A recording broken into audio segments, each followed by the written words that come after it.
This morning is all about family. And last week I made this faux pas of saying family was easy, and I felt like I was going to get tomatoes thrown at me or something. I think most of us know that if there's a dense and thick wilderness to navigate, it's that of family, right? And yet, despite all the messiness of family, I think there is some truth to the truism that blood is thicker than water. Family ties are for life, and so for good or ill, we're tied to our families, and it can be a complicated thing, it can be a wonderful thing, it can be a difficult thing, sometimes all within the same family meal. And so to travel the path of love that Jesus calls us to means we need to pause to consider the role of family and how that should play out in our lives.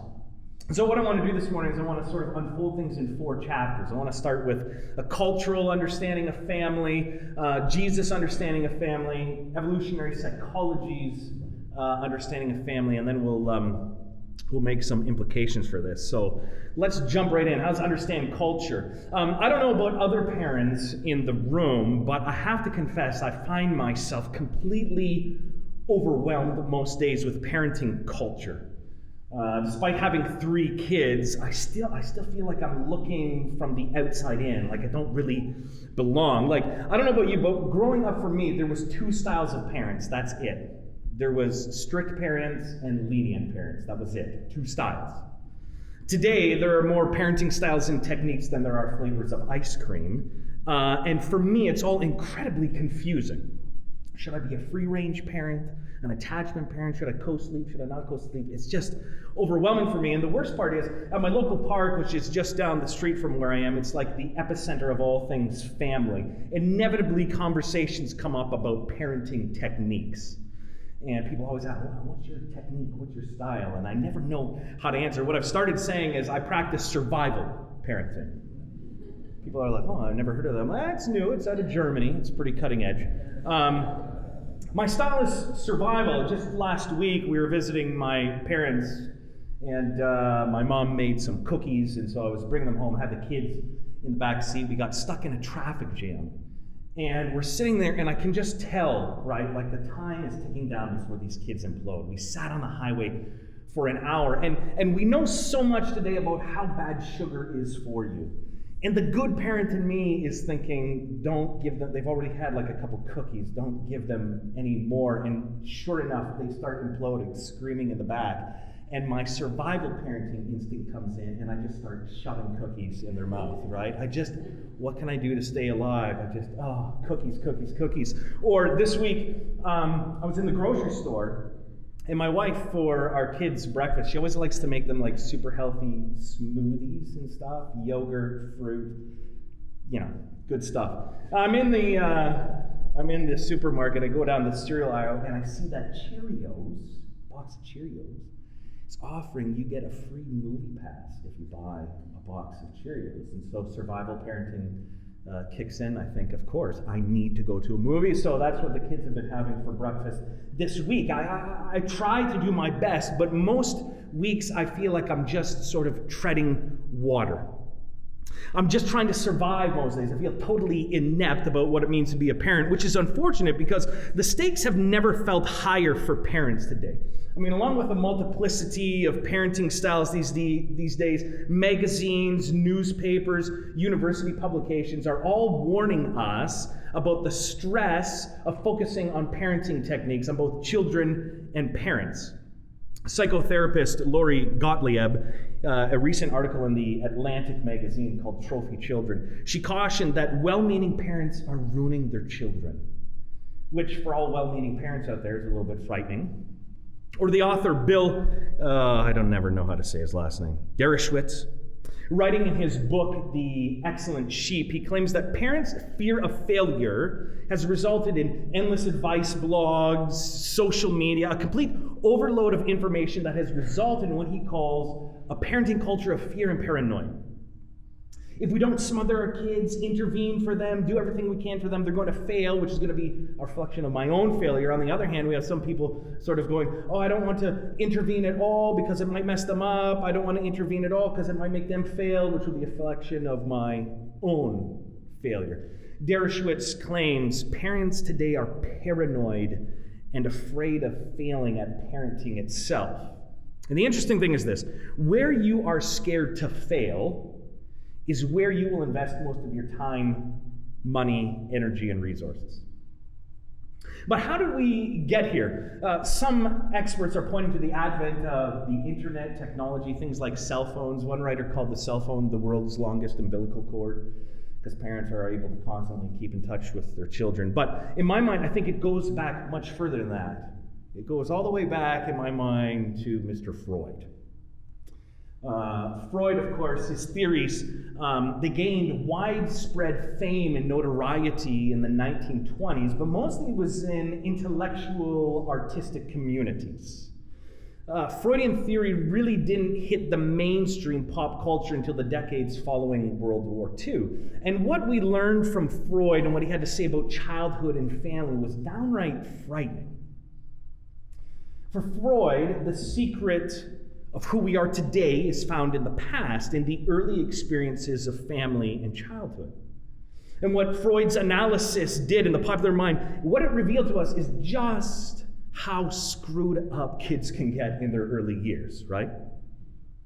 Childhood became very, very fragile. Parents, we can really mess things up. Kids can get ruined very easily. And because of that, parenthood became a minefield. The better parenting fixation began, the industry was born, and now it sort of focuses around a paranoid obsession around failing as parents. And where you're scared to fail is where you will invest most of your time, money, energy, resources. Freud has affected parenting culture more than we know. In fact, I think you could say Freud was the inventor of the helicopter parent. And the interesting thing for me is this, because I'm a lover of television. The interesting thing is you can actually see the development in family through the eyes of television. And so, indulge me for a moment here. I want to take you through the evolution of family according to television. So let's start with the idealized family, right?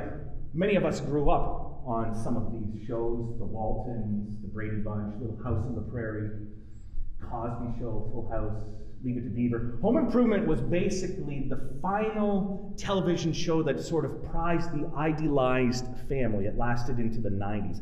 But all of these shows, they centered life around the home. The center of life was in the home.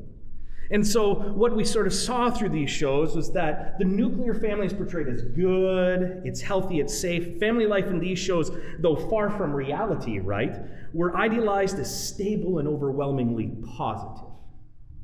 But as the effects of Freud infiltrate pop culture after the sexual revolution, the feminist movement, the idealized family in television experiences a time of deconstruction and disorientation. It's a time that we're still in today. And this is so fascinating to me because notice first in television that the deconstruction of family and how it shifts to friends being the locus, the new family unit, you could say. It all began sort of with MASH, but Cheers was sort of the big movement leading to this new family unit of Friends. And we've seen all of these shows sort of focus around, not around family in the home, but around friends.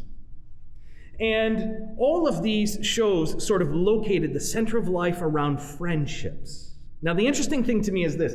Most of these shows, right up to the present day, they hardly ever reference immediate family, the nuclear family. But when they do reference family, it's incredibly telling. What is family like according to the deconstruction movement in television? Well, why don't we take a look? Many Christmases ago, I went to buy a doll for my son. I reached for the last one they had, but so did another man. As I rained blows upon him, I realized there had to be another way. What happened to the doll? It was destroyed. But out of that, a new holiday was born. A Festivus for the rest of us. When George was growing up, his father hated all the commercial and religious aspects of Christmas, so he made up his own holiday. Oh, and another piece of the puzzle falls into place. All right. And instead of a tree, didn't your father put up an aluminum pole? Just stop it. Weren't there feats of strength that always ended up with you crying? I'm doing the work. You have me now. Well, sir, I gave out the fake card because I don't really celebrate Christmas. I celebrate Festivus.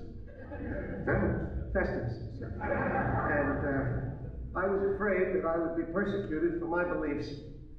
They drove my family out of Bayside, sir. You making all this up, Joe? Oh, no, sir. Festivus is all too real, and I can prove it if I have to. Yeah, you probably should. Kramer, any word from the vest? No. Listen, Harry, I need the 23rd off. Hey, I hired you to work during the holidays. This is the holidays. But it's Festivus. What? You know you're infringing on my right to celebrate new holidays. That's not a right. It's going to be. I'm going back on strike. Well, happy Festivus. What is that? Is that the Pope? George, Festivus is your heritage.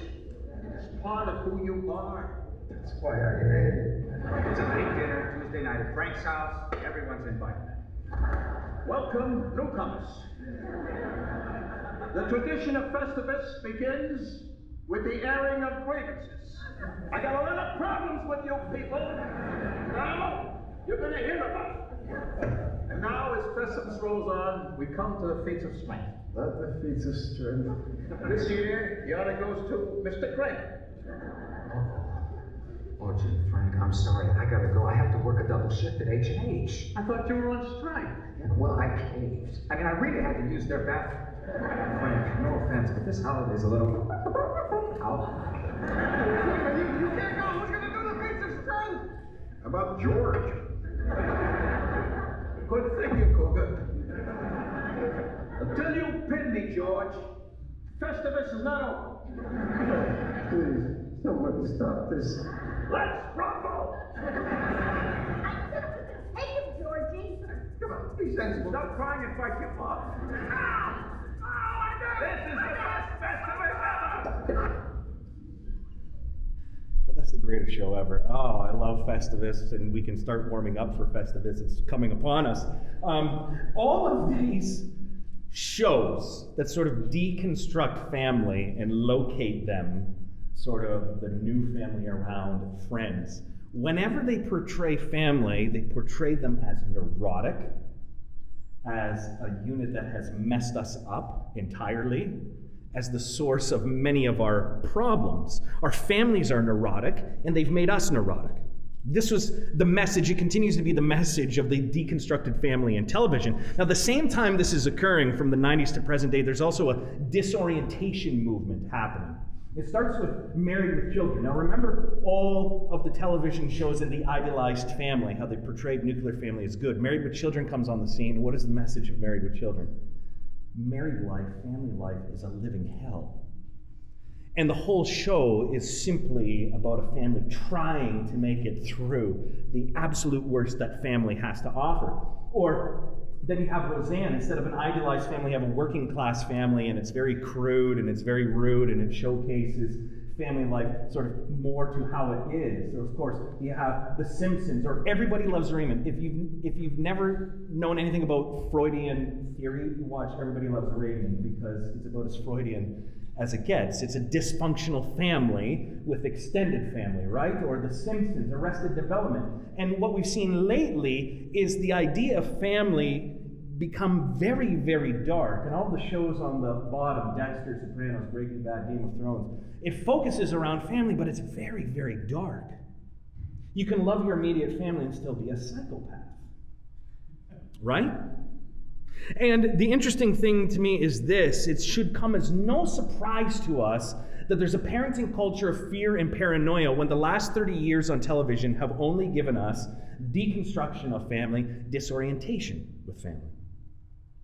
And yet, the interesting thing is this: family will never disappear. And so right now we're witnessing a renaissance in television where we focus on the family again. Consider these shows, which have been some of the most popular in recent times. Brothers and Sisters, Parenthood, which focuses on the extended family. Walking Dead, that's a weird one, but it's still about a nuclear family, but an extended tribe around them. And of course, we all know, I'm sure, about modern family, which has sort of reinvented the idea of nuclear family. It's extended. It includes same-sex parents. It includes somebody who's married to someone half their age. And of course, if you look at the father figure throughout the ages in television, normally the patriarch was a person of wisdom. Now you see someone like Phil Dunphy, who's not a patriarch of wisdom at all, but a playmate, a pal.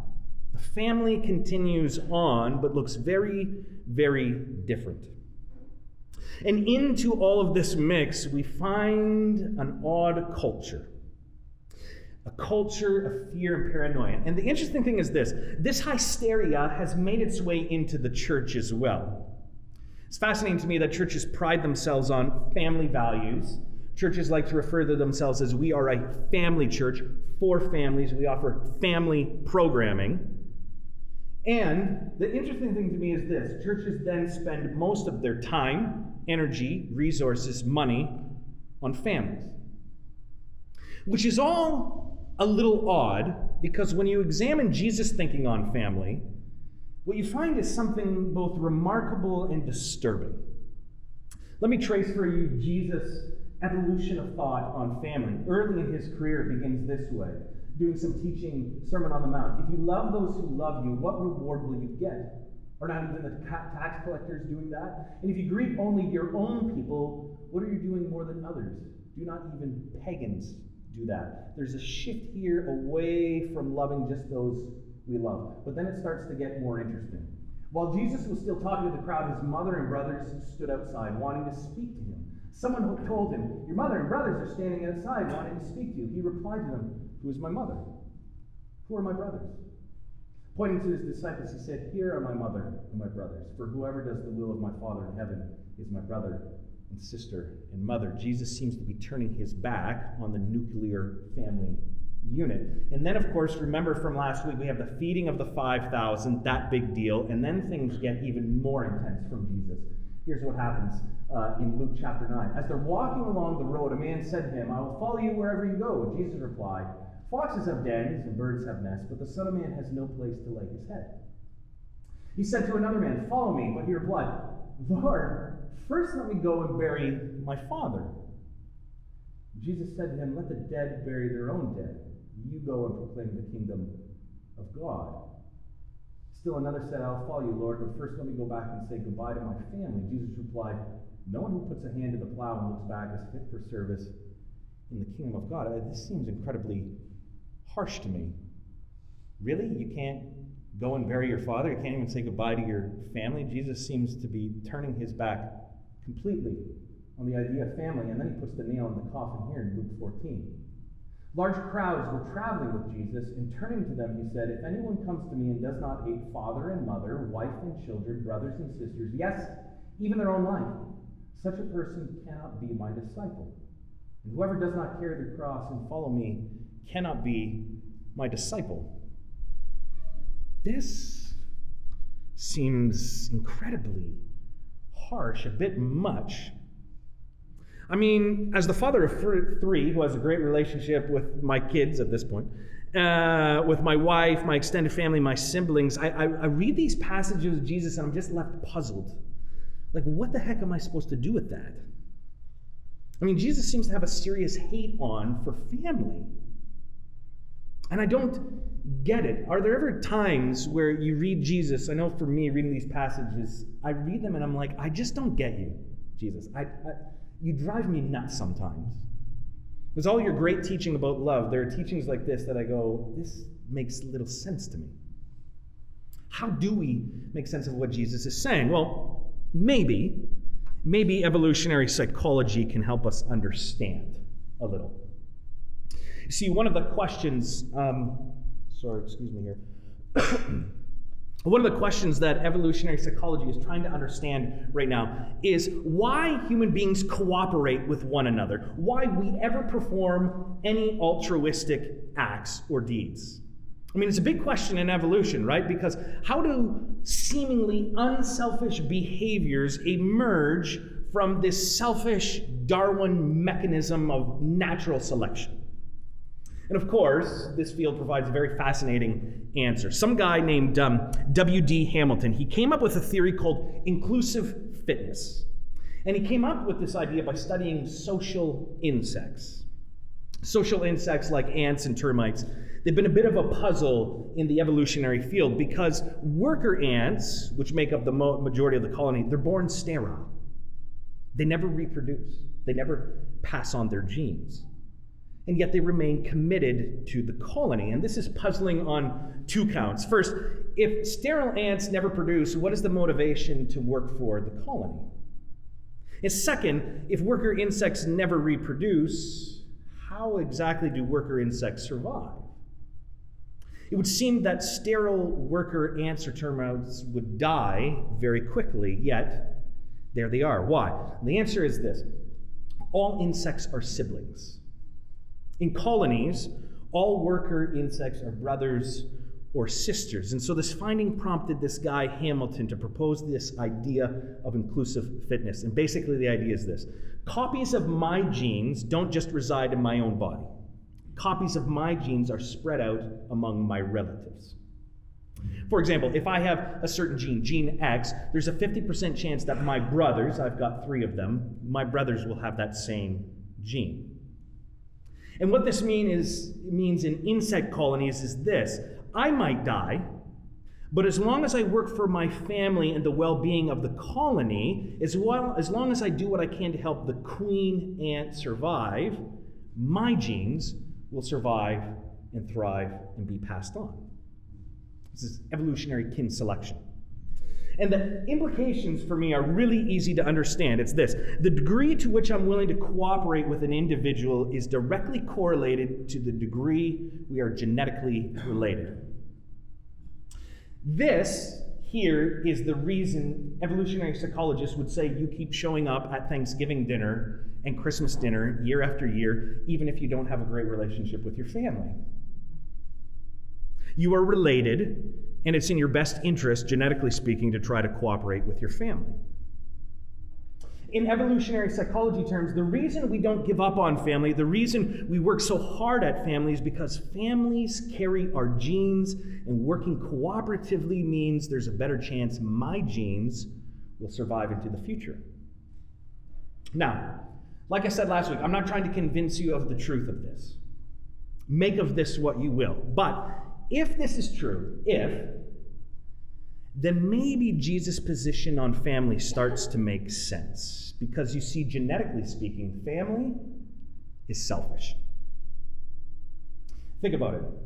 All the time and love and effort I spend on family is, from a Darwinian perspective, it's the epitome of selfishness. And I can literally hear every parent in the room going, I'm going to kill you, Brad. Are you serious? Say what you want. Being a parent doesn't feel selfish. Listen, don't kill me. I'm with you 100%. Literally this past Friday, I finished up my teaching on how family is selfish. And Friday night, I'm bathing my son, Huxley, and he proceeds to defecate in the bathtub. And I find myself, after getting him out, with my bare hands, picking up feces, thinking, good Lord, how is this possibly selfish? This is the epitome of disgusting. Like, there are days where you think about family and you go, there's nothing selfish about this. This is all altruistic. But all I'm saying is this. From an evolutionary perspective, family is simply about keeping your genes in the gene pool. Family life is the Darwinian Hall of Fame. And if this is true, it makes sense as to why Jesus didn't seem to have much time for family. Because what Jesus was after was bigger, much more inclusive than family. This situation is actually very ironic to me. I almost find it darkly funny. I mean, think about it.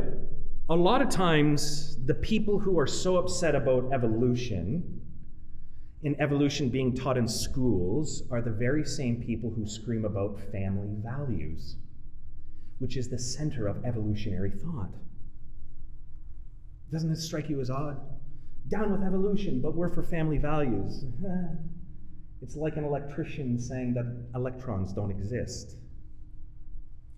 It's darkly funny. And the thing is this maybe helps us understand what Jesus was getting at, because I think maybe Jesus instinctively knew that family life is a Darwinian black hole.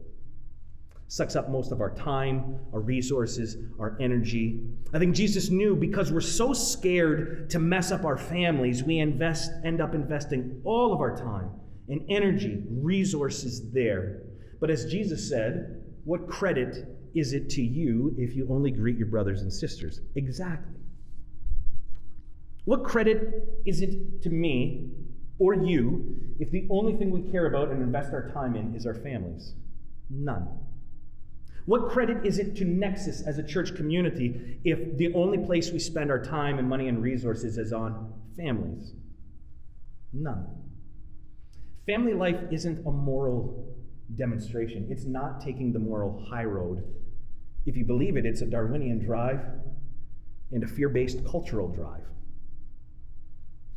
So what am I getting at? What are the implications of all of this, especially coming from the guy who has 3 kids and can hardly keep his head above water most days? What do we take away from this? Well, let me back up slightly and take us to Jesus' final step in thinking about family. Because the last thing I want this morning is for parents or families walking away feeling guilty and beat up. That's not my goal. Check out this final act from Jesus. In John 19, Jesus is being crucified. He's being killed, and we find this fascinating story. Near the cross of Jesus stood his mother's sister, Mary, the wife of Clopas, and Mary Magdalene.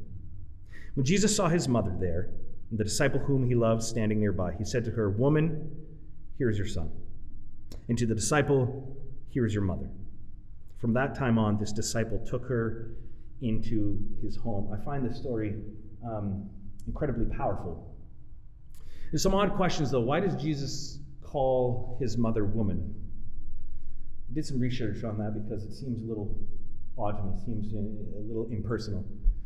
And there's 2 interesting theories out there. The first is that calling someone a woman was actually a sign of respect in those days. But the second is more interesting to me. On the cross, to identify his mother as his mother while he's being crucified might have set her up for insult, her own persecution. And so almost in a protective manner, he doesn't identify her specifically as his mother. Simply, "Woman, here's your son."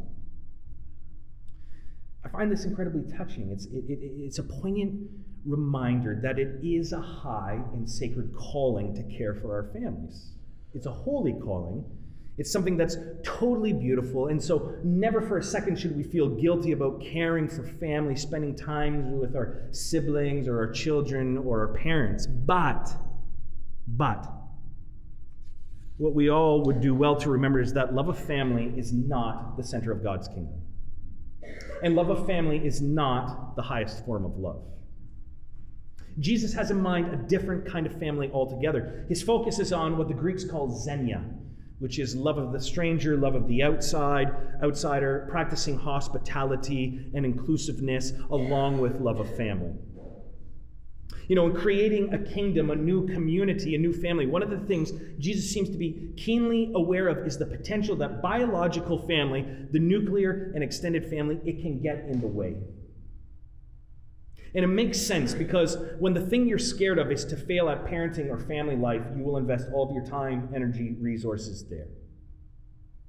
And I think what Jesus helps us see is this: we will never get by tribalism. We'll never get past our own personal interests in this world, at home and abroad, if all we do is pour our time, energy, money, resources into our own families. The interesting thing to me about the New Testament is this: in the Old Testament, you see it's all about families. Abraham's family, David's family, Solomon's family. It's all about families. You get to the New Testament, never once is a specific family mentioned. It moves from family-oriented to community-oriented. The entire focus is on community life, a community that's meant to transcend and include the place of immediate family in our lives. What Jesus was imagining was people who were willing to put aside part of their love for family to include others. I think this also has other implications for us as a community. For starters, I think it means this: we need to emphasize and celebrate those in our community who go above and beyond love of family. Let me give you a few illustrations. Adoption. Adoption. We need to celebrate and emphasize and highlight those who adopt. If you think about it from an evolutionary psychology perspective, this is about the highest form of love you can get. Why? Because it's all cost. If you're using a Darwinian calculator, this is about the highest act of altruism you get. I can see Darwin and Jesus shaking hands right here.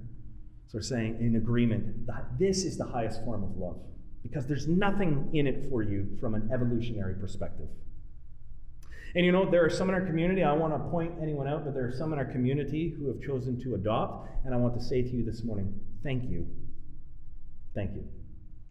You have demonstrated to us a high form of love. When Jesus calls us to a higher path of love, this is what it's all about. Same with foster parenting, step parenting. Those who work as big brothers or big sisters in the community. Why are these the highest form of love in my mind? Because there's no benefit for us from a genetic perspective. We can pour all the time and energy we want into our kids, but to work actively for a child that doesn't have positive parental figures in life, that is all cost. And I just want to throw out a little something to the teachers here because they get banged up in the media a lot.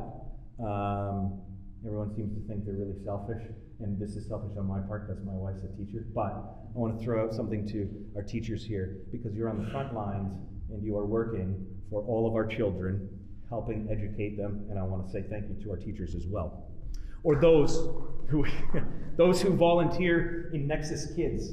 Trust me, I know all about it, right? Some mornings, the last thing, you're overwhelmed taking care of your own kids, and then you show up to take care of other people's kids. It's like, I don't know if I can do this.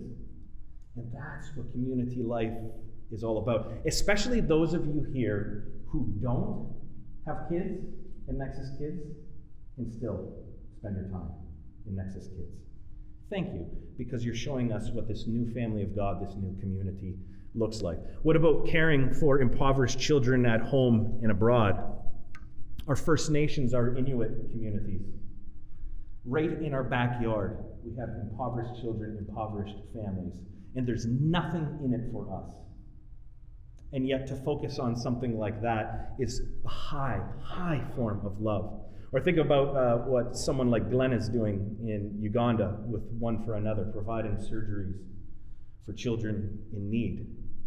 Again, from an evolutionary psychology perspective, there's nothing in it because it has nothing to do with our genes passing on our DNA. I want to thank someone like Glenn for showing us a beautiful ministry that provides care to children and families across the ocean. Last, you've already heard about refugee sponsorship.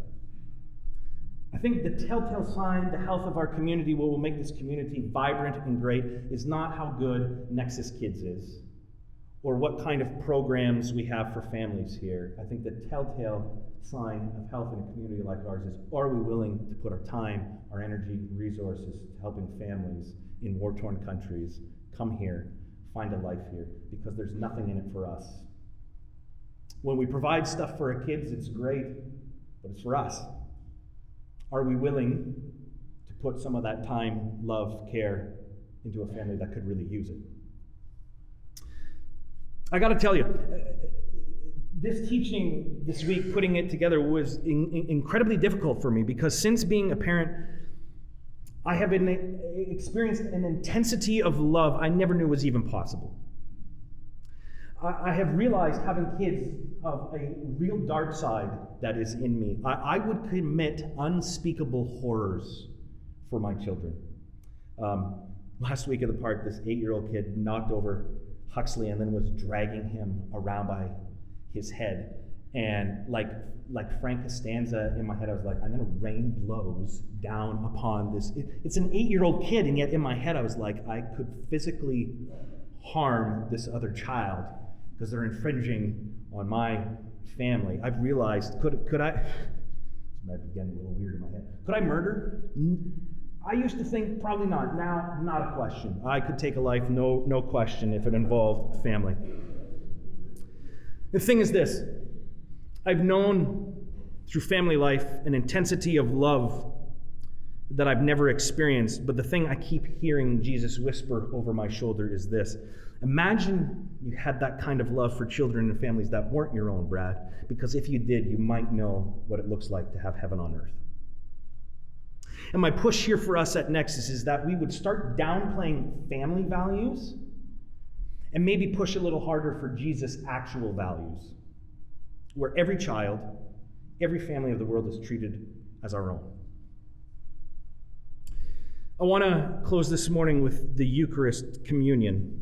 And this is, of course, a ritual that we do that helps us remember Jesus' death on the cross. It's the ultimate act of sacrifice through which we are saved and we are shown the way, the truth, the life.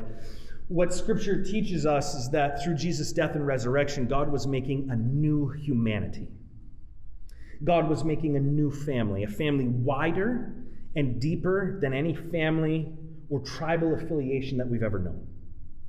This act that we're about to do is about remembering that what Jesus came and accomplished on the cross was adoption into God's family, where we are all welcome. Everyone is family. All of us are brothers and sisters. I've asked Murray and Ruthie if they would hand out the elements. And so you can come now if you want. I've just got a few quick more things to say. And one of the things I've asked them to do as you come and get the elements, the band could come as well too. As they hand out the elements, I've asked them if they would refer to each of you as brother and sister. I don't know if there was a lot of positive things about the church that I grew up in, to be honest, but one of the things that I loved is everybody was aunt, uncle, brother, sister. Brother Brad, Brother Ben. Everybody was brother, sister. And I think it's a powerful reminder to us that we're all part of a wider family in God. And so I want to read a passage of Scripture to you where Paul was writing to a church that was divided by family, tribal lines of Jew and Gentile. And Paul drives home the point that in God's kingdom, there's no room for division. Jesus came to bring about peace, and we're now all part of that one family. Before I read this passage, though, I want to quickly address three groups of people. First, to those of you who have ever only known hurt and heartache in your family, those of you who have only known abuse or tremendous pain with your immediate family, to those of you who family only represents hurt, to you I say there is a new family. And so when you come to the table this morning, welcome home.